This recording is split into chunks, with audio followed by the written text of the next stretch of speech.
Ah, vivre à Paris. C'est souvent synonyme d'un défi de taille, les petits espaces. Mais, et si on changeait de perspective? Et si cette contrainte était en fait une chance?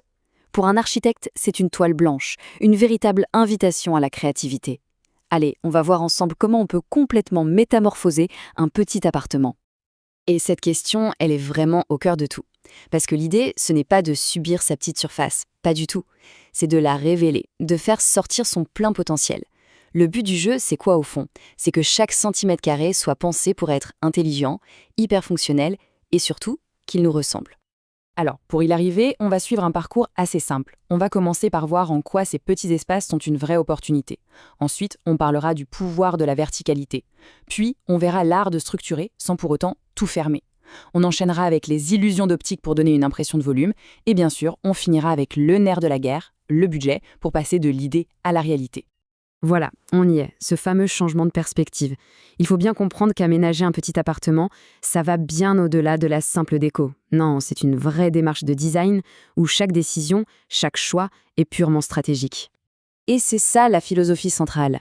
Le but, ce n'est vraiment pas de caser des meubles comme on peut. Non, il faut penser l'espace dans sa globalité, le rendre plus fluide, plus intelligent.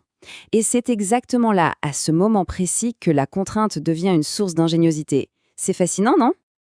Passons à un levier qu'on oublie trop souvent, la verticalité. C'est simple, quand on manque de place au sol, eh bien, il suffit de lever les yeux.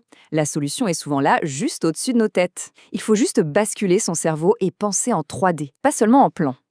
Et ce qui est génial, c'est qu'il y a tout un tas de solutions.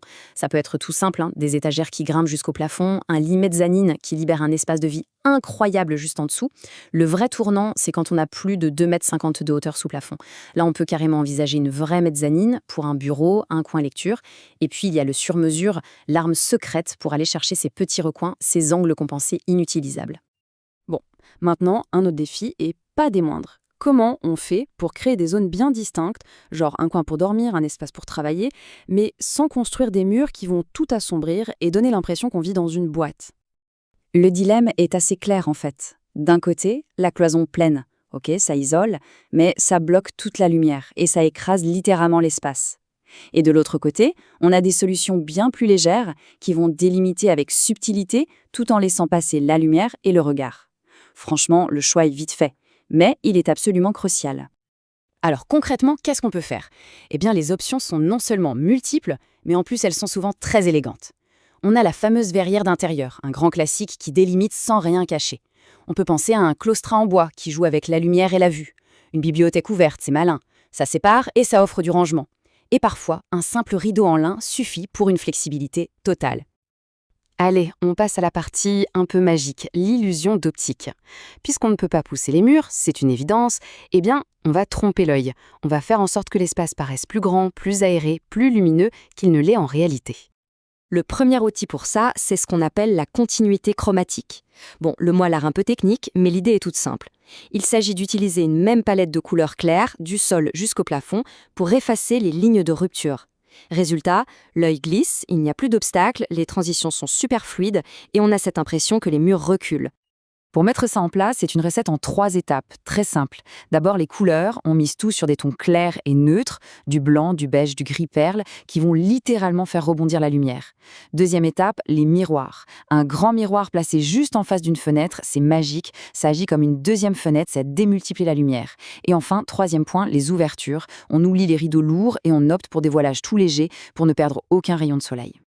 Bon, on arrive au dernier point, et c'est souvent celui qui fâche, le budget. Parce que c'est bien beau d'avoir de super idées, mais il faut qu'elles puissent voir le jour. Et pour ça, pas de secret, il faut avoir une idée claire des coûts. Alors, pour se donner un ordre d'idée, pour un petit appartement, la fourchette se situe en général entre 450 et 800 € du mètre carré. Attention, on parle d'un budget global, Ça inclut normalement les travaux, l'achat du mobilier et les honoraires si on fait appel à un pro. Pour que ce soit plus parlant, prenons un cas concret, un 30 mètres carrés. Là, le budget total peut aller, disons, de 10 000 à un peu plus de 20 000 €. Ce qui est intéressant, c'est de regarder où va l'argent. Le plus gros poste, sans surprise, ce sont les travaux, entre 5 et 10 000 €. Juste après, on a le mobilier, qui est un poste absolument clé, parce qu'il faut qu'il soit intelligent, multifonction. Et enfin, la déco vient finoler le tout. Heureusement, et c'est la bonne nouvelle, il y a des astuces pour optimiser ce budget. Déjà, il y a la TVA réduite sur les travaux, ça aide pas mal. Ensuite, pour le mobilier, pensez à la seconde main. On peut faire des économies de 30 à 60%, ce qui n'est pas rien. Et enfin, un truc à ne surtout pas oublier, les aides de l'État comme MaPrimeRénov', surtout si le projet touche à l'isolation ou au chauffage. Au final, ce qu'il faut vraiment retenir de tout ça, c'est que l'optimisation, ce n'est pas juste une histoire de meubles, c'est bien plus que ça. C'est une façon de voir, de penser l'espace, une vision d'ensemble où chaque détail, de la couleur d'un mur à la double fonction d'un meuble, contribue à un tout, un lieu de vie qui est à la fois plus harmonieux et beaucoup plus intelligent. Et ça nous amène à une question de fond, finalement. Dans nos villes si denses, le vrai luxe, est-ce que c'est vraiment la surface, les mètres carrés bruts, ou est-ce que c'est plutôt l'ingéniosité, cette capacité à transformer chaque recoin en un espace de vie qui a du sens? Je crois que la question mérite d'être posée.